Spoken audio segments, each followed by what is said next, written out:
was aiming for a lot of backside coverage. In this case, I was able to get 96% backside coverage, and you can see how narrow her glenoid is really on that axillary view there. And I'm trying to remove minimal bone, kind of like we had talked about with the principles of this, and trying to maximize that center screw fixation in that very narrow vault. What do you think of this, Dr. Williams? What do you think? So this is a great example. So knowing that we have the possibility for patient-specific implants, and I don't know the answer to this question, but I ask myself this question more often than I would like to.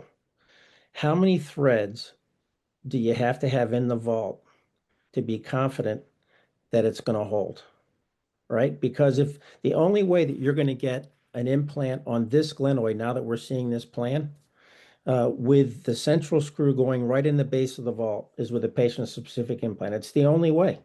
No. So right now you're saying to yourself, I think I have enough threads there in that central screw that it's going to hold. And you might be right, but you might not be. And let's think about it. You know, those peripheral screws, the front one and the back ones, especially the front one's not going to be in much. And you're not going to make your one in the back all the way through because you don't want to put it through the scapular spine. So you're going to purposely make that one a little bit short.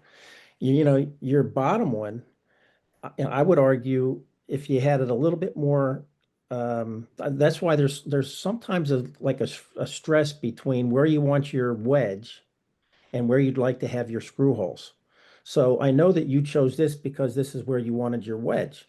But if you were looking at this from the standpoint of having the best bone in your peripheral screws, you might be a little more counterclockwise so that that lower screw is over the lateral scapular border and the upper screws in the base of the coracoid.